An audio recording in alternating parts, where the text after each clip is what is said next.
Hello guys, स्वागत है आपका फिर से हमारी एक नई वीडियो में। तो कल हम आपको बता चुके थे कि प्रोडक्शन या फिर उत्पादन क्या होता है। तो कल अगर आप पढ़े थे तो आपको पता होगा कि उत्पादन क्या होता है, उत्पादन के कितने कारक होते हैं ये भी आपको पता है। पूंजी, पूंजी को हम कहते हैं ऋण। जैसे कि पहले तो आप ये समझ ले कि उत्पादन के चार कारक होते हैं, ठीक है। उत्पादन के चार कारक होते हैं, देख ले आप यहाँ पे, पूंजी, भूमि, उद्यमी, श्रमिक, ठीक है। तो जैसे कि पूंजी जो है, जो भी पैसा, अगर कोई बिजनेस खोल रहा है, कुछ कर रहा है, तो या तो वो अपना पैसा इन्वेस्ट करेगा या फिर ऋण मतलब लोन पे लेगा। तो बड़े बड़े कंपनियां हमेशा अपना पैसा नहीं लगाती है क्योंकि बहुत बड़ा अमाउंट रहता है, तो वो लोन भी लेते हैं, ऋण भी लेते हैं। तो पहला हमारा है पूंजी और ऋण। और वहीं पे हम बात कर ले हमारा दूसरा, या तो वो अपना जमीन रहेगा किसी का, या फिर जमीन नहीं रहेगा तो उसे किराए की जरूरत पड़ेगी, तो वो किराया पे भी होता है। और तीसरा जो होता है हमारा उद्यमी या फिर इंटरप्रेन्योर, ठीक है, उद्यमी या इंटरप्रेन्योर। और चौथा तो श्रमिक। इतना हम आपको कल बता चुके थे, ठीक है, आपने नोट किया होगा इसको। तो प्रोडक्शन के चार ही कारक होते हैं, ये चार रहेगा तभी दुनिया में आप कोई भी काम कर सकते हैं, चाहे आप कुछ भी सोच ले, इन चारों से बाहर नहीं जाएगा। आप कोई बिजनेस करना चाहते हैं, कोई दुकान करना चाहते हैं, हॉस्पिटल, कॉलेज, एनीथिंग, अगर आप कुछ करना चाहते हैं तो ये चार कारक आपको प्रोडक्शन के करने ही पड़ेंगे। तो ठीक है, कल इतना बता चुके थे। तो आज हमारा टॉपिक है जीडीपी, ठीक है। GDP, gross domestic production. क्या है? Gross domestic production. और इसे हिंदी में हम कहते हैं सकल घरेलू उत्पाद। यहाँ पे आपको पता है ग्रॉस मतलब होता है कि सब कुछ, ठीक है। जैसे कि ऑल कहते हैं, तो इकोनॉमिक्स के भाषा में हम ग्रॉस को सब कुछ मान सकते हैं। ओवरऑल सब कुछ ग्रॉस मतलब होता है, ठीक है। तो ग्रॉस मतलब समझ चुके हैं आप क्या होता है, सब कुछ, एवरीथिंग ग्रॉस मतलब इकोनॉमिक वे में। तो उसे हिंदी में कहते हैं सकल घरेलू उत्पाद, ग्रॉस डोमेस्टिक प्रोडक्शन, ठीक है। तो जीडीपी अभी आपको समझ नहीं आ रहा होगा तो कोई बात नहीं है, अभी समझेंगे हम कि क्या होता है जीडीपी। ओके। तो बेसिकली इसको हम बोलते ऐसे हैं कि एक साल में किसी देश में उत्पादित वस्तु और सेवा को हम जीडीपी कहते हैं, ठीक है। एक साल में किसी देश में उत्पादित वस्तु और सेवा को जीडीपी कहते हैं। तो ये तो अभी आपको समझ भी नहीं आ रहा होगा, किताबी भाषा हो गया है तो हार्ड होता है याद रखना। तो कोई बात नहीं, मैं किस लिए हूँ। तो अभी आप समझे क्या है यहाँ पे, एक साल में किसी देश में उत्पादित वस्तु प्लस सेवा। वस्तु मतलब हो गया कि कोई भी गुड्स, गुड्स एंड सर्विस। तो अभी वस्तु मतलब जैसे कि देखिए, आप जीडीपी को कैसे इंक्लूड कर सकते हैं। वस्तु है कोई, तो जैसे कि हमारा ट्रक हो गया तो वो गुड्स में आएगा। कोई भी वस्तु है तो वो हमारा गुड में आएगा। सेवा में वो ट्रक नहीं आ सकता है, ठीक है। तो सर्विस अलग हो जाता है। जैसे कि आप समझिए, फॉर एग्जांपल, डॉक्टर है, ठीक है, डॉक्टर है और किसी का हाथ टूट गया है, तो उसके हाथ पे जो वो प्लास्टर करेगा, तो प्लास्टर में जो चीज़ की नीड होगी तो वो तो वस्तु में आ गया, ठीक है, वो वस्तु में आ गया। लेकिन डॉक्टर जो अपने दिमाग से करेगा, जो अपना वो दिमाग लगाएगा, वो तो सेवा में आ गया, सर्विस में आ गया।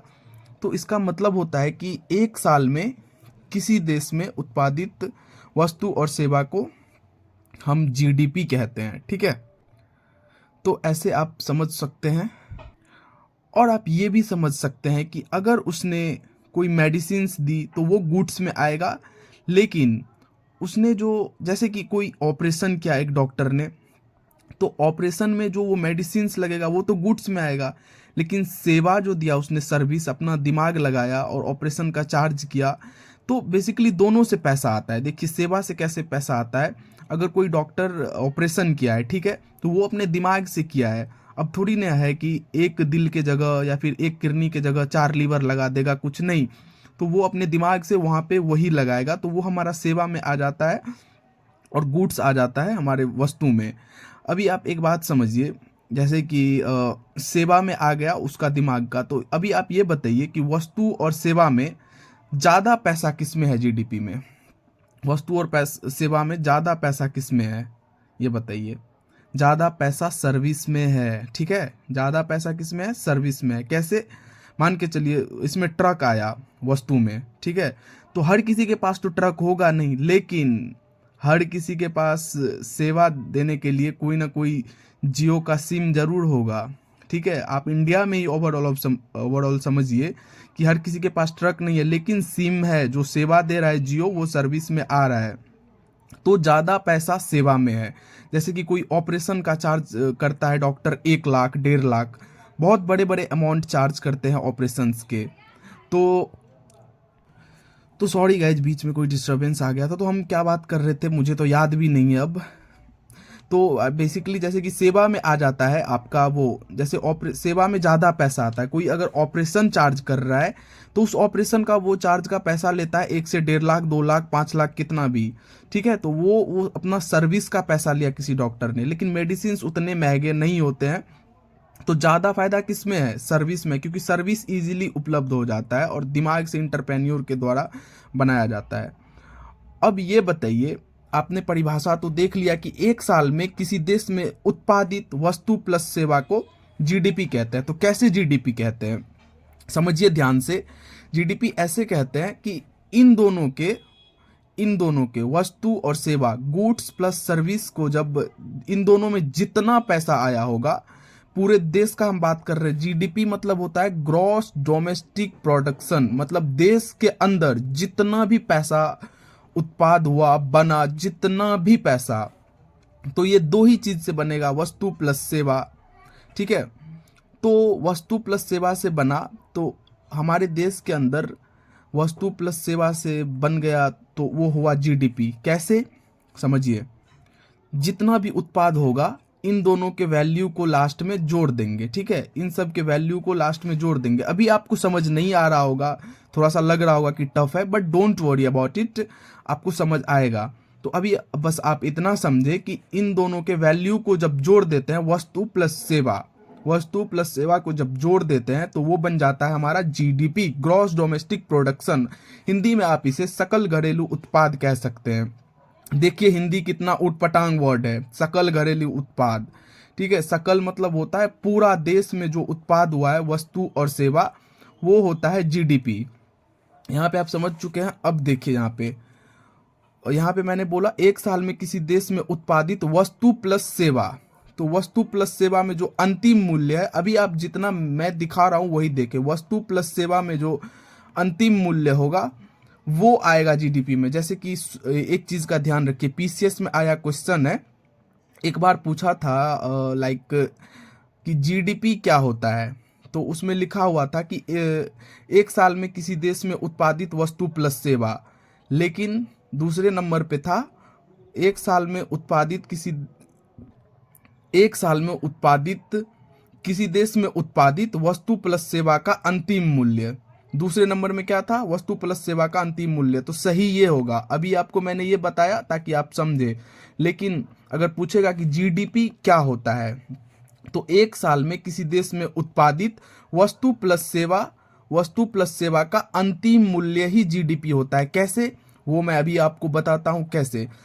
मान के चलिए जैसे हमारे देश में किसी भी चीज का उत्पादन होता है, तो हर जगह तो टैक्स नहीं ले सकते हैं, हर जगह आप उसको जीडीपी में नहीं इंक्लूड कर सकते। जैसे कि गेहूं 20 रुपए केजी आया, तो गेहूं किस में आ गया, प्रथम क्षेत्र, आपको याद है ना फर्स्ट क्लास, किसमें, प्रथम क्षेत्र में आ गया गेहूं।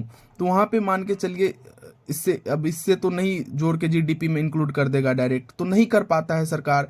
इसलिए कहा गया है कि एक साल में किसी देश में उत्पादित वस्तु प्लस सेवा का अंतिम मूल्य ही जीडीपी होता है। जैसे कि गेहूं आया 20 रुपए केजी, 20 रुपए केजी बिक गया गेहूं, तो गेहूं जब आटा बनेगा तो आटा 25 रुपए केजी बिकेगा।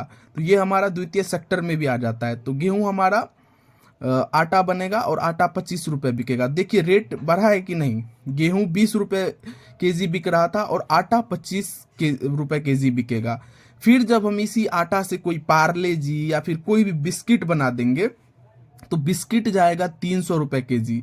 आप ये मत समझना कि पार्ले जी मतलब 5 रुपए वाला पैकेट, तो ये नहीं समझना आपको। आप बिस्किट ना जब केजी में लोगे तो बहुत महंगा पड़ता है, कभी लेके देखना। वो जब ठेले वेले पे बिकने के लिए आते हैं तो वो हमारा आ जाता है अंतिम मूल्य में। तो जीडीपी इसमें से किसमें, जीडीपी इन तीनों में से किसका बनेगा ये बताइए।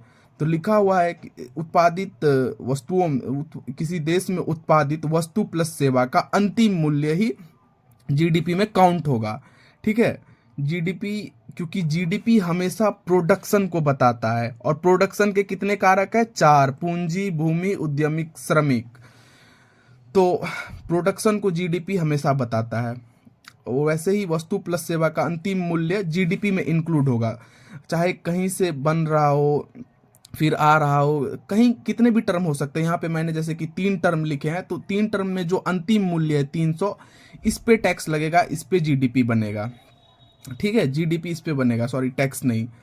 तो अंतिम मूल्य पे ही जीडीपी बनेगा। अब बोलिएगा कि बिस्किट से भी आगे कुछ बनता है, हो सकता है आजकल बिस्किट से केक बनने लगा, कुछ बनने लगा, अब उतना नहीं देखा जाता। अब आपका मन है कि बिस्किट का माला बना के कहीं रख दीजिए, तो उससे थोड़ी ना जीडीपी आएगा। कंपनी में जो चीज़ पहुंचा है, कंपनी से जो निकलेगा, जैसे कि पार्ले जी अगर पैकेट बनाएगा तो वो पैकेट सेल होता है दुकान में। ठीक है, तो आप डायरेक्ट 5 रुपया का पार्ले जी कंपनी से नहीं खरीद सकते हैं। इसलिए कहा जाता है वस्तु प्लस सेवा का अंतिम मूल्य ही जीडीपी होता है। तो ये भी काउंट नहीं होगा, ये भी काउंट नहीं होगा। काउंट होगा हमारा बिस्किट जो कंपनी में पहुंचेगा, तो किसी भी टर्म में पहुंच सकता है, 3 टर्म में, 5 टर्म में, लेकिन हमेशा अंतिम मूल्य ही जुटेगा उसमें। ठीक है, तो अभी आप समझ पा रहे होंगे कि अभी आपको एक चीज़ और मन में आ रहा होगा कि मान के चलिए यहाँ पे ये बिका या ना बिका, उससे कोई फर्क नहीं पड़ता है, उत्पाद हुआ ना। ठीक है, उत्पाद हुआ और हमारे देश के अंदर उत्पाद हुआ, तो वो सकल घरेलू उत्पाद में आ जाएगा, ग्रॉस डोमेस्टिक प्रोडक्शन में। बिकना ना बिकना वो उसके बाद की बात है। अभी आप इससे ये समझिए, जैसे कि कोई चीज़ कंपनियों में आप देखते होंगे, मॉल्स में या फिर शैम्पू में, किसी चीज़ में रहता है 25% एक्स्ट्रा, 30% एक्स्ट्रा करके, वो बस उसको बेचने के लिए वो तरीके होते हैं। इंजीनियर सबका ना बहुत तगड़ा दिमाग होता है, तो वो तरीके होते हैं अगर नहीं बिक रहा है तो। क्योंकि सरकार को तो सिर्फ इससे मतलब है कि उत्पाद हो चुका है और हमारे देश के अंदर हुआ है, तो ग्रॉस डोमेस्टिक प्रोडक्शन मतलब जीडीपी में आ गया है, तो अंतिम मूल्य तो उसका जीडीपी में काउंट हो जाएगा। चाहे बिके ना बिके, लॉस लगे, वो उसका मैटर है, लेकिन वो जीडीपी में काउंट हो जाएगा। ठीक है, जैसे कि आप अब यहाँ समझिए, ये हमारा देश है, मैप पता नहीं हम कैसे कैसे बना दिए, लेकिन बस आपको समझना है। हमारे देश का कंपनी है, जैसे कि टाटा हमारे देश का कंपनी है, जियो हमारे देश का कंपनी है, और एलजी बाहर की कंपनी है। लाइक बाहर की कंपनी जो भी है, आप कोई भी कंपनी हो सकता है बाहर की, तो लेकिन यहाँ पे आप बस इतना समझिए, टाटा, जियो और एलजी हमारी कंपनी है। तो ये हमारे देश में टोटल उत्पाद हुआ है। टाटा ने 150 का उत्पादन किया है मान के चलिए, जियो ने 200 का उत्पादन किया है, और एलजी ने 100 रुपए का उत्पादन किया है। तो आप बताइए जीडीपी कितना होगा। आप तो नीचे पढ़ लिए होंगे, कोई बात नहीं। तो जीडीपी कितना होगा हमारा, आप एक चीज और याद रखें, जीडीपी मतलब होता है सकल घरेलू उत्पाद, जो हमारे देश में उत्पाद हुआ है। तो एलजी भले ही बाहर की कंपनी है, लेकिन इन्वेस्ट तो हमारे देश में कर रही है, उत्पादन तो हमारे देश में हो रहा है।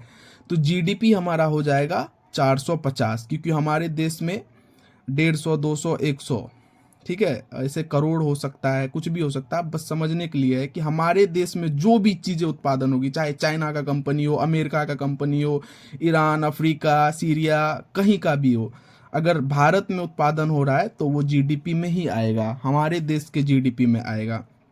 ठीक है, क्योंकि जीडीपी हमेशा प्रोडक्ट को बताता है कि कितना प्रोडक्ट हमारे देश के अंदर एक साल में उत्पादित हुआ है।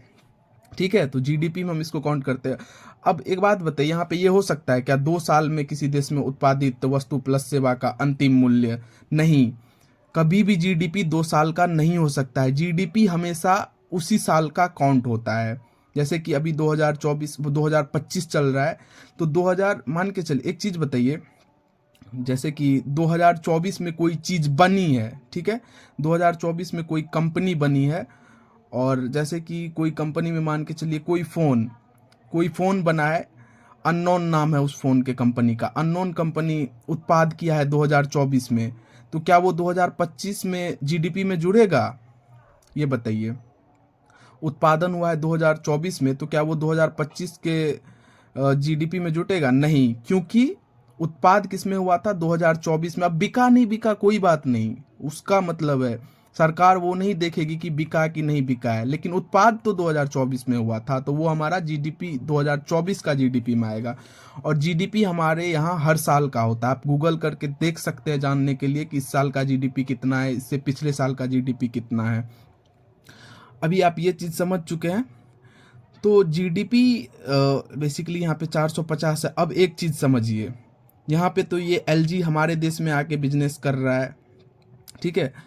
अब एक बात बताइए, कोई आदमी भारत से बाहर रहता है जिसका नाम है बेवकूफ़, कोई आदमी भारत से बाहर रह रहा है जिसका नाम है बेवकूफ़, और वो है भारत का लेकिन विदेश में कमा रहा है, कहीं सऊदी अरब अमेरिका कहीं, वो वहाँ पे 130 रुपये कमाता है। तो क्या ये जीडीपी में काउंट होगा? ये बताइए, क्या ये 130 जीडीपी में काउंट होगा? नहीं, कभी काउंट नहीं हो सकता है जीडीपी में, क्योंकि जीडीपी में कहा गया है कि किसी भी देश के अंदर उत्पादित वस्तु प्लस सेवा का अंतिम मूल्य। ये बेवकूफ़ आदमी तो कहीं बाहर अर्न कर रहा है, तो ये उस देश के जीडीपी में शामिल होगा, ठीक है, ये उस देश के जीडीपी में शामिल होगा। लेकिन अब यहाँ पे आ जाते हैं, जीएनपी क्या होता है? जीएनपी होता है ग्रॉस नेशनल प्रोडक्ट। यहाँ पे आप देख सकते हैं, यहाँ पे जीडीपी, यहाँ पे डोमेस्टिक, ये हो गया नेशनल। नेशनल मतलब हुआ कि सिर्फ हमारे देश के अंदर उत्पादित वस्तु, सिर्फ हमारे देश का पैसा, जो हमारे देश का नागरिक है, जो हमारे देश का है, उसका। तो अभी एक बात बताइए, आप यहाँ पे देख सकते हैं जीएनपी अब हमको बताना है, तो क्या जीएनपी में ये एलजी काउंट होगा? आप खुद से बताइए। एलजी तो विदेशी कंपनी है, अभी हम जीडीपी की बात नहीं कर रहे, हम कर रहे हैं जीएनपी की बात। तो क्या जीएनपी में एलजी का उत्पादन काउंट होगा? नहीं, एलजी दूसरी कंपनी है, विदेश से आई कंपनी है, तो उत्पाद हमारे देश में कर रही है, तो जीडीपी में आएगा। लेकिन जब बात करेंगे हम ग्रॉस नेशनल प्रोडक्ट की, हमारे नेशनल की, तो उसमें ये बेवकूफ़ आ जाएगा। अब समझिए ध्यान से, उसमें ये बेवकूफ़ आ जाएगा, क्योंकि ये बेवकूफ़ तो है इंडिया का, बाहर में रह के कमा रहा है, और नागरिकता तो यहाँ का है, सिटीजनशिप यहाँ का है, तो ये इसका काउंट होगा हमारे नेशनल प्रोडक्ट में, लेकिन इसका जीडीपी में काउंट नहीं होगा, क्योंकि ये हमारे देश में बेवकूफ़ नहीं कमा रहा है, कमा कहीं और रहा है, तो ये हमारे जीडीपी में काउंट नहीं होगा, बल्कि जीएनपी में काउंट होगा। अब एक बात बताइए, ये 150 कमाया, ये 200 कमाया, 100 कमाया, ये जीडीपी हो गया 450। अब ये बताइए यहाँ पे आप, हमारे देश का जीएनपी कितना हुआ? हमारे देश का जीएनपी कितना हुआ? तो जीएनपी जब हमें निकालना हो, तब हम हमारे देश के अंदर वाली चीज़ों को देखेंगे। बाहर से कोई कंपनी आई है, एलजी आई है, एप्पल आई है, ओप्पो वीवो कुछ भी आया है, उसको हम जीएनपी में काउंट नहीं करेंगे। हाँ, लेकिन जीएनपी में हम उस बेवकूफ़ को काउंट करेंगे जो इस भारत का नागरिक है और कहीं विदेश में कमा रहा है।